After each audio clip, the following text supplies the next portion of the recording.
Pronto, então vamos começar.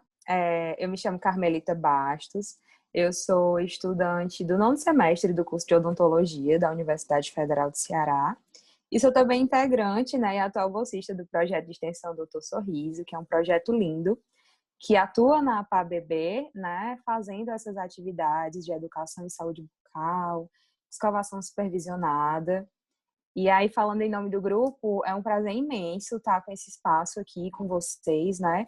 De trocas, de conhecimento mesmo. E a gente espera que seja muito engrandecedor, né? Mutuamente, para os dois lados. E aí, nosso assunto principal hoje são os fluoretos, né? E os seus efeitos na saúde, tá bom?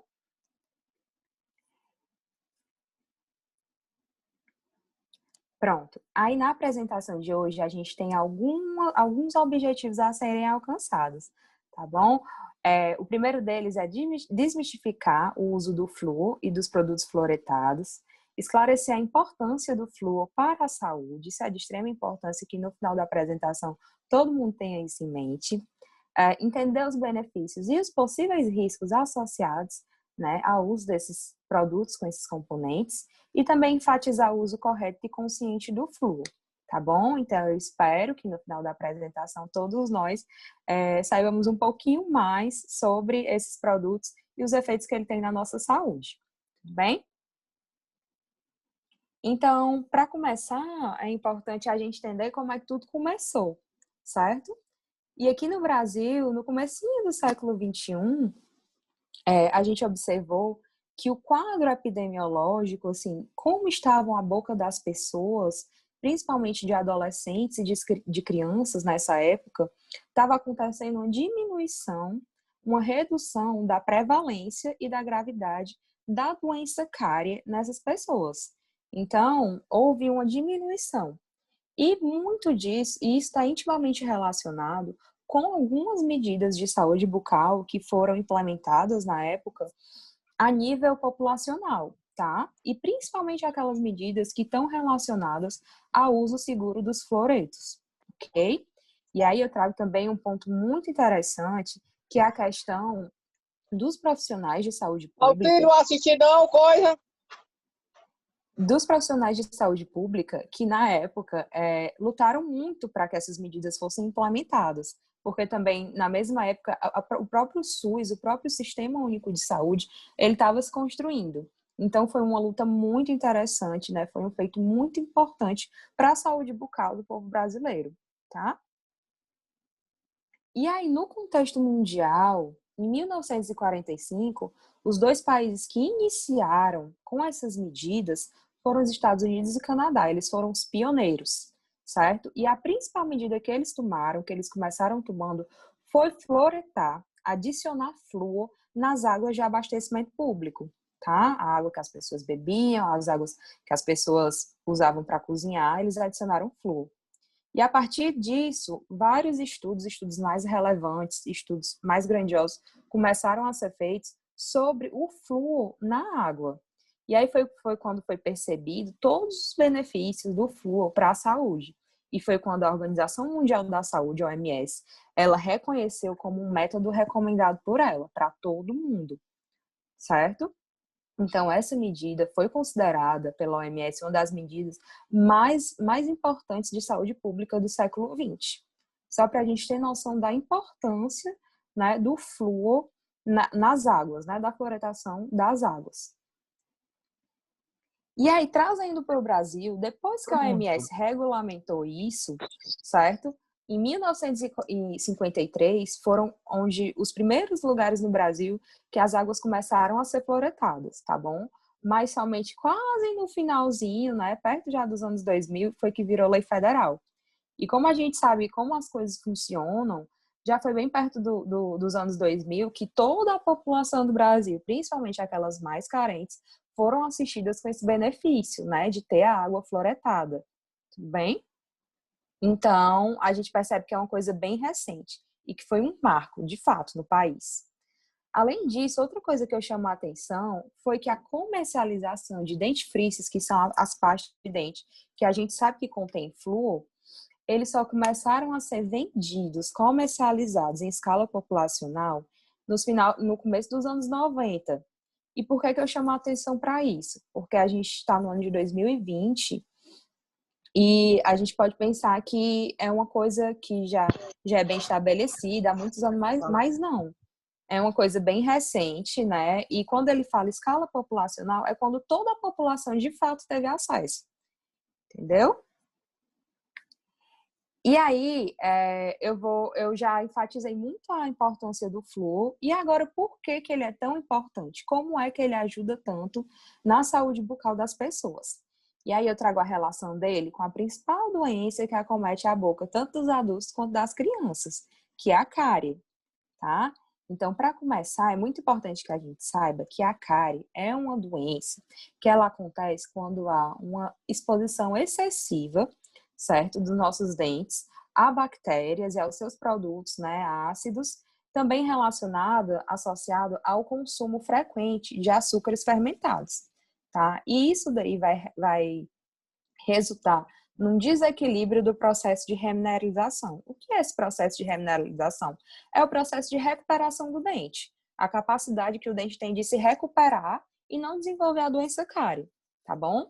Então, o flúor atua diretamente nisso, porque ele vai ajudar o nosso dentinho, de duas formas. O flúor tanto vai diminuir a velocidade da progressão da doença cárie, como ele vai formar um componente no nosso dente que deixa o dente bem mais forte, tá? Então, ele age de duas formas, ajudando na prevalência da cárie. Ele diminui a velocidade, uma vez que aquela doença já está instalada, ele diminui a velocidade que aquela cárie progrida, e ele também forma componentes no nosso dente que deixam eles mais fortes, mais resistentes e menos suscetíveis à doença da cárie.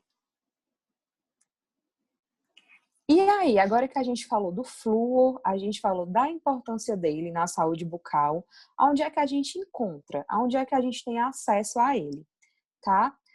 Nós temos três principais meios de acesso ao flúor atualmente. O primeiro foi o que a gente conversou, né, no início, que é a água que a gente tem acesso. A água que a gente cozinha, a água que a gente escova os dentes, a água que a gente bebe.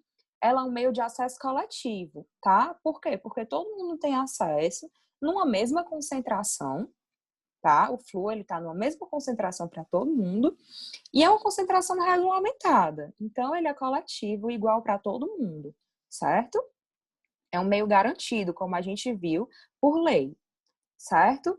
E aí, o segundo meio que a gente tem é o meio individual, que são aqueles meios que só o indivíduo tem controle sobre, que é quando eu vou usar as minhas pastas de dentes, meus enxaguatórios, que são componentes com flúor, tá bom? E, por fim, a gente tem os meios de acesso profissionais, que é quando a gente vai no profissional, a gente vai no dentista e ele aplica flúor, ele aplica alguns géis fluoretados, selantes. E aí, esse flúor tem uma concentração mais específica, mas ele é aplicado por um profissional capacitado e que estudou, que tem o conhecimento para fazer aquela aplicação, certo? Então, só profissionais capacitados fazem uso desses produtos, ok? E aí, eu chamo a atenção para que existem meios diferentes da gente ter acesso ao flúor, mas em todos os meios, eles funcionam da mesma forma. O mecanismo de ação, ele é o mesmo, que é aquele que a gente conversou. Ele vai tornar o dente mais forte, porque ele forma um componente específico no dente, e ele ajuda a reduzir a velocidade de progressão da doença cárie, ok? Mas e aí? Afinal, quais são os riscos que eu já ouvi falar, vocês já devem ter ouvido falar, que o flúor realmente pode trazer para a nossa saúde, já que eu estou falando tanta coisa boa, tantos benefícios que ele traz, né? Eu trouxe 3 fatores que são considerados riscos para a gente aprender eles, tá? O primeiro foi a fluorose dentária. Esse nome fluorose significa excesso de flúor, tá? E esse quadro que acomete muitas pessoas, ele acontece quando, no período de formação dos dentes, sejam os dentinhos de leite, sejam os dentes permanentes, a criança tem uma exposição excessiva ao flúor, tá? Então, quando os dentes estão se formando e aquela criança está exposta a níveis de flúor que não deveria estar exposta, a gente vai ter esse quadro chamado de fluorose, que ela compromete o dente esteticamente. Ela compromete a camada mais externa do dente, que é a camada que a gente chama de esmalte, tá? E aí eu enfatizo que é um comprometimento estético. Ele vai influenciar na minha estética do dente, na estética do meu sorriso. Ele não vai influenciar na função que o meu dente vai ter, tá? Ele não vai degradar a estrutura do meu dente. Eu vou ter um comprometimento estético. E aí é muito importante que a gente tenha atenção aos meios de acesso individuais. Por quê? Porque os meios de acesso coletivos, eles são controlados e regulamentados por entidades superiores. Os meios de acesso profissionais, eles são controlados por profissionais que são capacitados. Então, resta os meios de acesso individuais, que são aqueles que nós temos controle, tá? Então, são eles que geralmente estão em excesso, causando a fluorose dentária. Tudo bem? E aí, a maioria dos casos, a maioria dos estudos indica que essa condição, geralmente, ela se manifesta de casos leves ou muito leves, tá? Mas aí, o que é que vai definir se eu vou ter um caso leve de fluorose, se eu vou ter um caso moderado, se eu vou ter um caso severo? Vai ser a dose de flúor que a criança vai estar exposta e o tempo que ela vai ser exposta àquela dose, tá bom? Então, é dose e tempo dependente, que vai determinar a severidade dessa condição. Tudo bem? E aí eu trouxe aqui alguns pontos que o Ministério da Saúde, ele coloca para a gente como alguns fatores de risco para a fluorose. Fatores de risco são situações que eu vou ter uma maior probabilidade de desenvolver essa condição. E quais são elas? Múltiplas fontes de consumo de flúor, água fluoretada, dentifrício fluoretado. Aí a gente vê que são condições, são necessidades, né? São acessos ao flúor que são necessários, porque é a água que a gente bebe, é a nossa saúde bucal quando a gente escova o dente. E aí temos suplementos com flúor e bebidas, ou até mesmo alimentação infantil, contendo alimentação infantil em pó, contendo fluoretes. Esse tipo de alimento contém flúor e não é necessário, certo? São alimentos que podem ser substituíveis e que adicionam uma concentração de flúor maior no sistema dessa criança, né? Dessa criança, e que não é necessária, que ela pode ser evitada, tá? Então, é um fator de risco. Além disso, o acesso precoce a produtos com flúor antes dos 3 anos. Por que antes dos 3 anos? É o período que começa a formação dos dentinhos de leite do bebê, tá? Então, quando eu exponho ele naquele período a quantidades excessivas de flúor, eu tenho um risco maior de desenvolver a fluorose. E, além disso, quantidade inadequada de dentifrício da parte de dente, usada até os 8 anos de idade, certo? A gente vai conversar também sobre a quantidade. E aí eu também queria dizer para vocês que às vezes a gente não sabe, mas tem muitos alimentos infantis que contêm flúor e a gente não faz ideia, né? Sucos em pó, alguns cereais matinais que as crianças gostam contêm flúor. Alimentações à base de soja também tem uma quantidade considerável de flúor, tá? Então, são produtos que não são essenciais, tá? E que podem estar colocando, dependendo do estágio, de quantos anos aquela criança tem, pode estar expondo ela até uma fluorose dentária, tudo bem? E aí eu coloquei essas duas fotos aqui para a gente ver os dois extremos. Aqui do lado esquerdo, a gente consegue ver um caso de fluorose bem leve, quase imperceptível, que são essas manchinhas brancas, né, mais opacas no dente, que tem um comprometimento estético, mas nem é tanto. E aí do lado direito, a gente já vê um caso mais severo, que com certeza essa pessoa foi exposta a quantidades bem altas, né, de flúor, bem mais altas do que o da foto à sua esquerda. E aí é importante a gente dizer também que esse comprometimento não é funcional, tá? Ele não tem cárie, a estrutura do dente dele está preservada nesse caso, mas digamos que não é tão harmônico esteticamente, porque foram quantidades muito severas. E também vale ressaltar que tem tratamento, tá? Se essa pessoa for no dentista, ele vai sugerir uma série de procedimentos que vai tratar a estética do sorriso, né? Aumentando a autoestima desse paciente e que tudo bem, certo? Mas lembrando que o comprometimento é realmente só estético dessa camada do dente, que é o esmalte. Então, a gente falou da fluorose, que é um dos efeitos adversos, né? E aí tem um que é bem interessante a gente falar, que é a toxicidade aguda por flúor. Muitos pais têm até medo de usar algumas pastas de adulto, né, com criança, a gente também vai conversar sobre isso, por causa da toxicidade aguda por flúor. E aí, o que é esse quadro? A toxicidade aguda por flúor é quando um indivíduo ingere de uma única vez uma quantidade exorbitante de flúor, que aí ele pode ter um quadro muito severo, de muita irritação gástrica, náuseas e complicações bem mais graves. Mas o Ministério da Saúde afirma que são casos bem raros, certo? E a maioria dos casos, olha que interessante, a maioria dos casos dessa toxicidade acontece não por produtos relacionados à saúde bucal. Não é por pasta, não é por dentifrício, não é por enxaguante. São geralmente a ingestão acidental de inseticidas, raticidas que contêm quantidades, concentrações de flúor altíssimas, para o objetivo que esses produtos têm, tá? Então, a toxicidade aguda por flúor acontece nesses casos. A que acontece por caso associadas a produtos de saúde bucal são mais raros ainda. São raríssimos os casos, tá bom? Mas quando acontece, causam irritação gástrica severa, náuseas ou até complicações mais sérias, certo?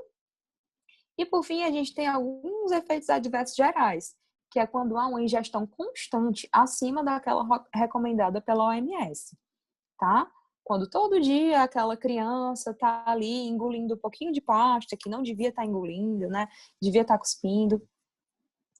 E aí ela pode ter desconforto abdominal, náuseas e vômitos, mas bem brandos, certo? E aí é muito importante a gente falar também qual a quantidade adequada, certo? De flúor que é recomendada, porque se tem o risco de eu estar ingerindo uma quantidade errada, a gente tem que saber qual é a certa, tá? Então, a gente recomenda que de 0 a 3 anos seja colocada a quantidade de pasta equivalente a meio grãozinho de arroz. Eu sei que é difícil a gente quantificar, né? Mas é bem pouquinho, até como mostra na imagem. Mais ou menos equivalente a meio grão de arroz. Porque até essa idade, 3 anos, ou às vezes até 4 anos, a criança ainda não desenvolveu a capacidade de cuspir. Então, existe uma possibilidade da criança engolir, tá? Então, a quantidade tem que ser a mínima possível, tá? A partir de quando a criança começa a desenvolver esse reflexo de cuspir e tudo mais, a gente indica uma quantidade referente a 1 grão de arroz completo, como a gente vê na segunda escova de dente. E essa quantidade é para ser usada até os 7 anos de idade, dos 3 aos 7, certo? E a partir dos 7 anos até a idade adulta, a gente recomenda que seja usada a quantidade referente a 1 grão de ervilha, certo? Mais do que isso também não é interessante, tá? Não é necessário. E aí uma coisa que eu queria chamar a atenção são os dentifrícios infantis, as pastas infantis, né? Que são mais interessantes visualmente, tem um sabor, um cheirinho melhor e as crianças adoram.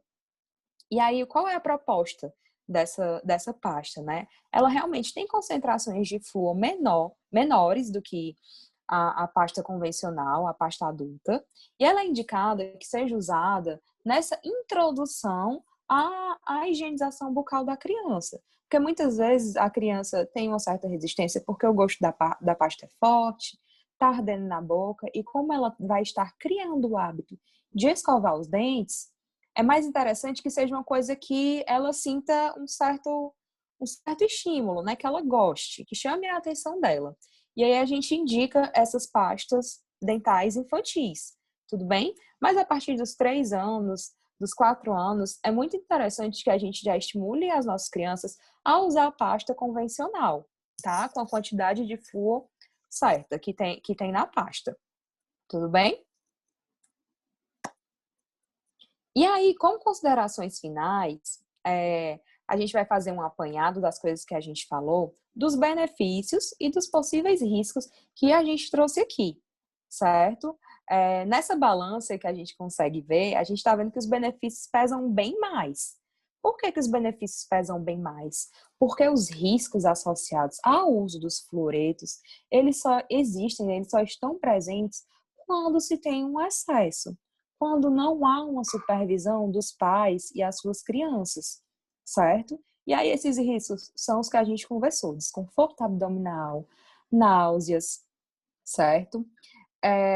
Que realmente é só quando tem um excesso. E aí a gente chama atenção para a supervisão dos pais.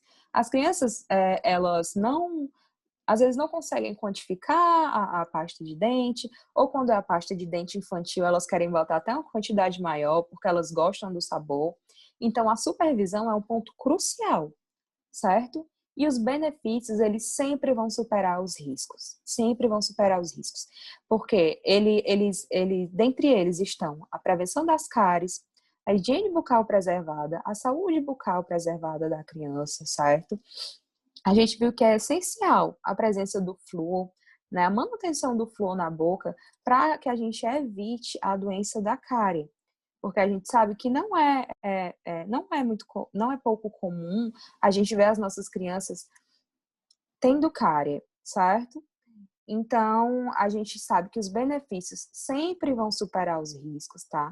Em momento nenhum, a possibilidade do risco deve deixar a criança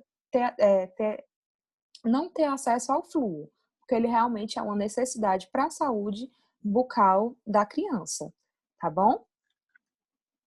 E aí agora a gente pode começar com as dúvidas, certo? Quem quiser ligar o áudio, quiser mandar no bate-papo.